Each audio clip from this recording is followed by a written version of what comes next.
جنرال سیکرټري شاه بخروان خان په شکل کې او د هغې نه لاندې زمونږ هغه د تحصیل خو د خیل سره دی کو د چملې سره دی کو د ګاګرې سره دی او د چغرزو سره دي سلارزو سره دي ګدیزو سره دي هغوی متفقه دا فیصله کړې وه چې یاره کامران زمونږ بچی دی خو دلته به مونږ دی د دې پارټۍ مشر ګڼو دی به مونږ دې الیکشن ته ودرو او الحمدلله په دې کې چې کوم مشرانو کردار ادا کړی دی نو هغه زموږ خاندان او زموږ د پارټي اچرته نشي هېرېولی هغه نسلونه به انشاءالله هغه یادوي او زموږ نسلونه به د دې خبرې ګواهي ورکوي چې مونږ ستاسو انشاءالله د خپل په خاوره کې به زموږ بچي قرباني کې مونږ به ستاسو همیشه غلامان یو انشاءالله تعالی ستاسو خدمت وکړو او څنګه د تنظیم خبره وشوه نو زما مشرانو اخري سپیچ پاتې دی نو زه په خپله هغوی ته دا درخواست کوم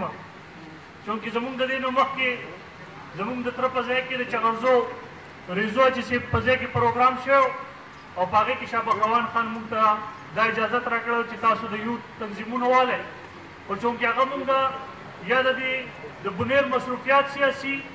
یا زموږ ذاتي مصروفیات سیاسي یا زموږ کمزوري موږ ګڼو چې د اوسه پورې په هغې باندې موږ عمل نه دی کړی نو انشاءالله زه ستاسو سره دا وعده کوم چې زما د بنیر ټول مشران ناست یې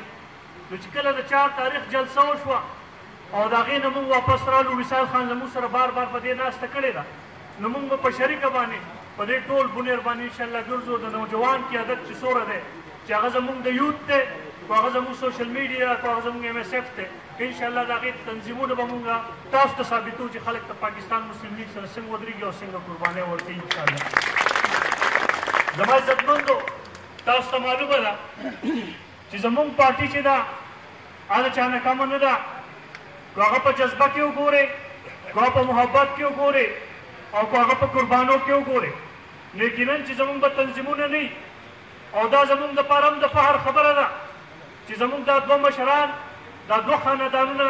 د هغې وخت نه روان دي او د ننه پورې زموږ کشر په دوی باندې اعتماد کوي نو زه د دوی خاندان ته زه د دوی مشرو ته زه د دوی قربانو ته خراج تحسین د خپل طرف او ستاسو طرفه پیش کوم او داسې تمه لرم داسې امید لرم چې انشاءالله د 4 جولای نه بعد دوی به هم د دې مشرانو په تنظیمونو باندې په دې باندې به سپیشل دوی میټینګ راغواړي دلته به یو کونسل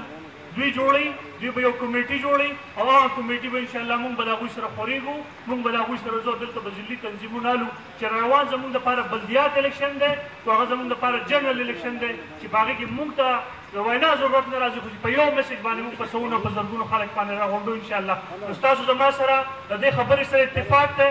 چې تاسو به زموږ دې مشرانو ته دا خبره